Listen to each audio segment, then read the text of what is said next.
নমস্কাৰ সুপ্ৰভাত morning live অনুষ্ঠানৰ এটি বিশেষ শিতান জ্যোতিষশাস্ত্ৰৰ শিতান্তিৰ মাজলৈ মই অনিন্দিতা শইকীয়াই সকলোকে স্বাগতম জনাইছোঁ। প্ৰতিদিনৰ দৰে আজিও আমাৰ সৈতে উপস্থিত আছে কিৰয়ং ডাঙৰীয়া আৰু তেওঁ জনাব আজিৰ দিনটোৰ ৰাশিফল আৰু লগতে জনাব গ্ৰহগতিৰ বহুতো বিধান। দাদা আপোনাক স্বাগতম জনাইছোঁ আমাৰ অনুষ্ঠানৰ মাজলৈ। ধন্যবাদ। নমস্কাৰ। ৰাশিফললৈ যোৱাৰ পূৰ্বে আজি আমাৰ অনুষ্ঠানৰ আৰম্ভণি গ্ৰহগতি আৰু যাত্ৰা সন্দৰ্ভত। হয়, আজিৰ গ্ৰহ নক্ষত্ৰসকল এনেধৰণৰ লগ্ন আৰু বৃহস্পতি মিথুন ৰাশিত, আজি ৰবি আৰু বুধ বৃষ ৰাশিত বহি আছে, চন্দ্ৰ আজি মেষ ৰাশিত বহি আছে, মংগল কৰ্কট ৰাশিত, কেতু সিংহ ৰাশিত, আজি ৰাহু কুম্ভ ৰাশিত বহি আছে, শুক্ৰ আৰু শনি মীন ৰাশিত বহি আছে। আজি তিথি কৃষ্ণা ত্ৰয়োদশী, পাছত কৃষ্ণা চতুৰ্দশী, সৌভাগ্য যুগ, মেষ ৰাশি, ক্ষত্ৰিয় বৰ্ণ, অশ্বিনী নক্ষত্ৰ, দেৱগণ। আজি যাত্ৰা শুভ, পশ্চিম দিশত যাত্ৰা নাই, দিনটোত মধ্যম ফল, আজি বেঙেনা খোৱা নিষেধ। এতিয়া আহিছোঁ ৰাশিফললৈ।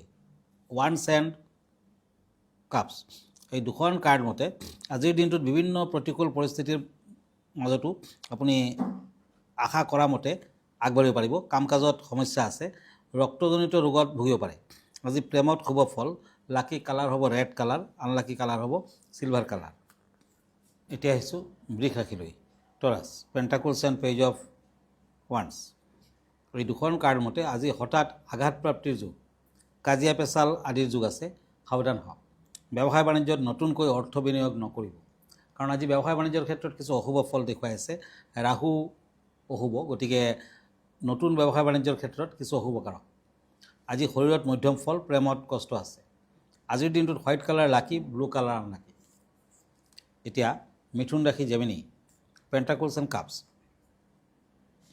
আজি দৈনন্দিন কাম কাজৰ ক্ষেত্ৰত ব্যাঘাত ঘটিব পাৰে, ওচৰ চুবুৰীয়াৰ লগত কাজিয়া পেচালৰ সৃষ্টি হ'ব পাৰে, সাৱধান থাকক। আজি যান বাহনৰ পৰা সতৰ্কতা অৱলম্বন কৰক। যান বাহন চলোৱাৰ ক্ষেত্ৰত কিছু সাৱধান হোৱা ভাল। বিদ্যাত কিন্তু বাধা আছে, বিদ্যাৰ্থীসকলে আজি ভাল ফল নাপায়। আজিৰ দিনটোত মিথুন ৰাশিৰ জাতক জাতিকাসকলে পাৰিলে লাজুকী বৰ্ণৰ শিপা ৰূপৰ কবজত ভৰাই পিন্ধি দিয়ক, শুভ ফল দিব। গ্ৰীণ কালাৰ লাকি, মেৰুণ কালাৰ আনলাকি। এতিয়া কৰ্কট ৰাশি কেঞ্চাৰ, কাপছ এণ্ড ওৱান্স, এই দুখন কাৰ্ড মতে আজি শাৰীৰিক দিশত সতৰ্কতা অৱলম্বন কৰক। পুৰণি ৰোগত আক্ৰান্ত হোৱাৰ সম্ভাৱনা, যদি আগৰ কিবা আপোনাৰ বেমাৰ আজাৰ আছে আজি আকৌ দেখা দিব পাৰে, সাৱধান হওক। দুচকীয়া যান বাহনৰ পৰা সাৱধান হওক। আজি ড্ৰাইভিং কৰোঁতে সাৱধানতা অৱলম্বন কৰিলে ভাল ফল আহিব। পাৰিলে তামৰ আঙুঠি পিন্ধক, অৰেঞ্জ কালাৰ ইউজ কৰক, হোৱাইট কালাৰ আনলাকি। হয় দাদা, এই মুহূৰ্তত এখন পত্ৰ হাতত তুলি ল'ব বিচাৰিছোঁ। পত্ৰখন প্ৰেৰণ কৰিছে লখিমপুৰৰ পৰা হৰিনাথে, আৰু তেওঁ জনাইছে যে তেওঁলোকৰ ঘৰত বহুতো হাই কাজিয়া হৈ থাকে বুলি কৈছে, আৰু ইয়াৰ পৰা পৰিত্ৰাণ পাবৰ বাবে আপোনাৰ পৰা কিছু উপায় বিচাৰিছে। হাই কাজিয়া অলপ চলপটো সকলো ঘৰতে হয়, কিন্তু যদি বেছি হয় তেতিয়াহে কিবা গ্ৰহগতিৰ প্ৰব্লেম আছে বুলি ধৰি ল'ব। যদি সদায় গৃহকলহ থাকে, সদায় যদি কাজিয়া পেচাল লাগি থাকে, তেতিয়া আপুনি পুৱা গধূলি হালধীয়া কাপোৰৰ ওপৰত বহি কেনে এটা মন্ত্ৰ মাতিব। ওম ধ্ৰাং ধিং ধম ধ্ৰুজতে ব্ৰাং ব্ৰিং ব্ৰং বাগদীশ্বৰী। এই মন্ত্ৰটো 108 বাৰ 108 বাৰ পুৱা গধূলি মাতি থাকক। গা ধোৱাৰ পাছত কামটো কৰিব। প্ৰতিদিনে ৰাতিপুৱা কালী নতুবা মা দুৰ্গাৰ ফটোত ৰঙা ফুল অৰ্পণ কৰক। কালী যন্ত্ৰৰ পূজা পাতল কৰক। ধূপ চাকি জ্বলাই ৰুদ্ৰাক্ষ মালাৰ ডালত 108 বাৰমান মন্ত্ৰটো জপ কৰক পুৱা গধূলি। 21 দিনত আপুনি ফল লাভ কৰিব। ধন্যবাদ। হয়, নিশ্চয়কৈ আপোনাৰ বিধানৰ জৰিয়তে তেওঁ উপকৃত হ'ব। আমি পৰৱৰ্তী ৰাশিফলৰ মাজলৈ আগবাঢ়োঁ। হয়, ওৱান্স এণ্ড ওৱান্স, সিংহ ৰাশি লিঅ', আজি কৰ্মৰ ক্ষেত্ৰত মধ্যম ফল। সন্তানসমূহ বা মহিলাসকলে সাৱধানতা অৱলম্বন কৰক। ব্যৱসায় বাণিজ্যত সফলতা লাভ কৰিব। আজি যদি ব্যৱসায় বাণিজ্যৰ ক্ষেত্ৰত আপুনি বেছিকৈ আগবাঢ়ে, চিন্তাৰ কাৰণে ভাল হ'ব। বিদ্যাত মধ্যম ফল। প্ৰেমত কিন্তু বিয়া বাৰুৰ যুগ, প্ৰেম প্ৰীতিত ভাল আৰু শুভ, ইভেন বিয়া বাৰুৰ ক্ষেত্ৰতো শুভ ফল পাব। আজি পিংক কালাৰ লাকি, পাৰ্পল কালাৰ আনলাকি। এতিয়া আহিছোঁ cups and night of shorts, এই দুখন কাৰ্ড মতে আজি চাকৰিয়ালসকলৰ কৰ্মৰ ক্ষেত্ৰত সমস্যাই দেখা দিব পাৰে। বুধৰ শুভ প্ৰভাৱত আয়ৰ পৰিমাণ বৃদ্ধি পাব। বুধ গ্ৰহ আজি শুভ কাৰক, গতিকে টকা পইচা হাতলৈ আহিব। পুৰণি বেমাৰ আজাৰ থাকিলে আজি আমনি কৰিব পাৰে। বেমাৰ আজাৰৰ ক্ষেত্ৰত অলপ সতৰ্কতা অৱলম্বন কৰক। প্ৰেমত মধ্যম ফল। আজি দান ধ্যান কৰক, গ্ৰে কালাৰ ইউজ কৰক, আনলাকি কালাৰ হ'ব ব্লু। এতিয়া আহক তুলা ৰাশিলৈ, পেণ্টাকলছ এণ্ড শ্বৰ্টছ, আজি কৰ্মৰ ক্ষেত্ৰত ব্যস্ততা বৃদ্ধি পাব। তাৰমানে কাম কাজৰ ক্ষেত্ৰত যদি আপুনি আগবাঢ়ে যথেষ্ট ব্যস্ত হৈ পৰাৰ কাৰকতা, নতুন কোনো কামৰ প্ৰতি মন আকৃষ্ট হ'ব পাৰে। আজি সন্তান লাভৰ যুগ, বিদ্যাৰ্থীসকলৰ সন্মান প্ৰাপ্তিৰ যুগ, বিদ্যাৰ্থীসকলে সন্মান পাব। আজি প্ৰেমত সন্দেহ থাকি যাব পাৰে, প্ৰেমৰ ক্ষেত্ৰত কিন্তু সন্দেহ থাকিব। আজি চিলভাৰ কালাৰ লাকি, ৰেড কালাৰ আনলাকি। বৃশ্চিক ৰাশি Scorpio', once and night of once, এই দুখন কাৰ্ড মতে আজি পিতৃ মাতৃৰ শৰীৰক লৈ চিন্তা থাকিব। ব্যৱসায় বাণিজ্যত উন্নতিৰ যুগ। আজি পুৱা গধূলি ব্যৱসায় বাণিজ্যৰ বাবে আগবাঢ়িব পাৰে, যথেষ্ট সুফল দিব। সন্তানৰ লগত মতবিৰোধ হ'ব পাৰে, সাৱধান হওক। বিদ্যাত মধ্যম ফল, বিদ্যাত তেনে শুভ ফল দেখা নাই। আজি মেৰুণ কালাৰ লাকি, ব্লেক কালাৰ আনলাকি। হয় দাদা, আজি বিষয় কেনেধৰণৰ আছে আমাৰ দৰ্শকসকলৰ বাবে? হয়, আজিৰ বিষয়টো হৈছে সাবিত্ৰী চতুৰ্দশী ব্ৰত। তাহানিৰ দিনত ভাৰতবৰ্ষত এগৰাকী মহিষী নাৰী আছিলে, সতী নাৰী, আৰু তেখেতৰ নাম আছিলে সাবিত্ৰী। গতিকে সাবিত্ৰীৰ যি পতি সেৱা, পতিৰ প্ৰতি তেওঁৰ যি অনুৰাগ, সেইবাবে গোটেই ভাৰতবৰ্ষত সেই সাবিত্ৰীৰ ব্ৰত পালন কৰা হয় আজিৰ দিনটোত। আজি আৰু কাইলৈ দুদিনীয়া সাবিত্ৰীৰ ব্ৰত। আৰু মহিলাসকলে কিন্তু পতিৰ মংগলাৰ্থে, মংগল কামনাৰ্থে এই ব্ৰত পালন কৰি থাকে, তেতিয়া স্বামী দীৰ্ঘায়ু লাভ কৰে। গতিকে আজি সেই বিষয়ে দুই এষাৰ। বহাগ মাহৰ সংক্ৰান্তি অথবা জেঠ মাহত সাবিত্ৰী চতুৰ্দশী ব্ৰত পালন কৰা হয়। এইদিনা সাবিত্ৰী, সত্যবান আৰু ধৰ্মৰ ৰজাৰ পূজা কৰা হয়। কোৱা হয় যে এই ব্ৰত পালন কৰিলে বৈধব্য যন্ত্ৰণা ভুগিব নালাগে।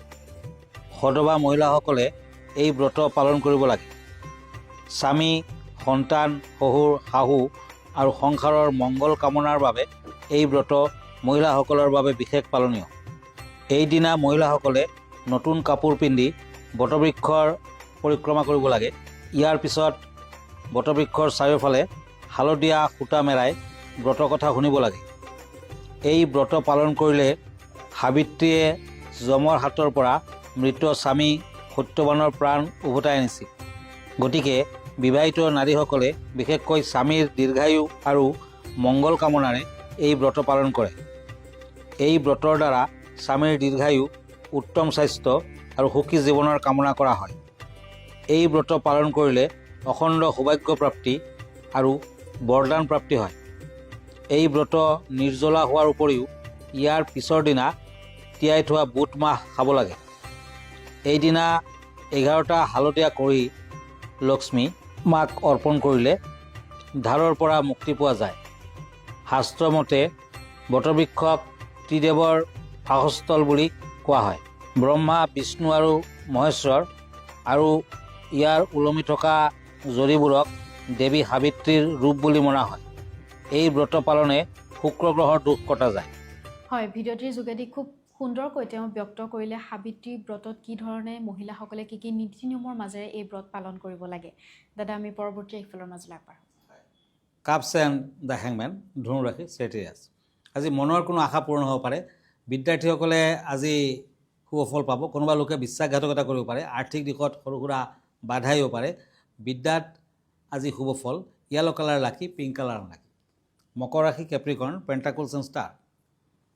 আজি গুৰুত্বপূৰ্ণ কাম কাজত ব্যাঘাত ঘটিব। শাৰীৰিক অসুস্থতাৰ বাবে ডাক্তৰৰ পৰামৰ্শ ল'ব লগা হ'ব পাৰে। ওচৰ চুবুৰীয়াৰ লগত মতবিৰোধ দেখা যায়। আজি মকৰ ৰাশিৰ জাতক জাতিকাসকলে ভিকাৰীজনক মিঠাই খাব দিয়ক, দক্ষিণা দি দিয়ক, ভাল ফল পাব। ব্লু কালাৰ লাকি, গ্ৰীণ কালাৰ আনলাকি। কুম্ভ ৰাশি একুৰিয়াছ, ওৱান্স এণ্ড শ্বৰ্টছ। আজি কৰ্মৰ ক্ষেত্ৰত চলি অহা সমস্যাবোৰৰ সমাধান হ'ব। গতিকে আজি সুখী হ'ব। দুৰ্ঘটনাৰ ফলত ৰক্তপাতৰ যুগ। আজি কিন্তু দুৰ্ঘটনা, ৰক্তপাত আদিৰ কাৰকতা, গতিকে ড্ৰাইভিং নকৰিব। দিনটোত প্ৰাপ্য ধন প্ৰাপ্তিৰ যুগ, টকা পইচা হাতলৈ আহিব, কিবা শুভ সংবাদ পাব পাৰে। আজি পাৰিলে কুম্ভ ৰাশিৰ জাতক জাতিকাসকলে ৰেড কৰেল পিন্ধক, নতুবা তামৰ আঙুঠি পিন্ধক, ভাল ফল দিব। লাকি কালাৰ হ'ব পাৰ্পল কালাৰ, আনলাকি কালাৰ হ'ব চিলভাৰ কালাৰ। মীন ৰাশি কাপছ এণ্ড চেৰিয়ট। এই দুখন কাৰ্ড মতে আজি চাকৰিয়ালসকলৰ উন্নতিৰ যুগ, নিবনুৱাসকলৰ বাবে কিবা ভাল খা খবৰ আহিব, সুযোগ আহিব। আজি হিংস্ৰ জন্তুৰ পৰা সতৰ্ক থাকক। সৰু সুৰা দুৰ্ঘটনাৰ যুগ, নিজৰ যোগ্যতাৰ প্ৰমাণ দিব পাৰিব। আপোনাৰ যি যোগ্যতা আছে আজি কিন্তু প্ৰমাণ দিব পাৰিব আৰু সুখী হ'ব। আজি black colour lucky, green colour and grey colour unlucky. হয় দাদা, ধন্যবাদ জ্ঞাপন কৰিছোঁ। যিহেতু আমি অনুষ্ঠানটি সামৰিব লাগিব, অনুষ্ঠানটি সামৰাৰ পূৰ্বে দৰ্শকসকলক জনাই দিব বিচাৰিছোঁ আজি নিশা 10 বজাত কিৰয়ং ডাঙৰীয়া প্ৰাগনিউজৰ ষ্টুডিঅ'ত পোনপটীয়াকৈ লাইভ অনুষ্ঠানত আপোনালোকৰ লগত যোগাযোগ হৈ থাকিব আৰু আপোনালোকেও আপোনালোকৰ জ্যোতিষশাস্ত্ৰসন্মত যিসমূহ সমস্যা আছে তেওঁলৈ পোনপটীয়াকৈ প্ৰশ্ন কৰিব পাৰিব। দাদা আপোনাৰ ঠিকনাটো এবাৰ জনাই দিব।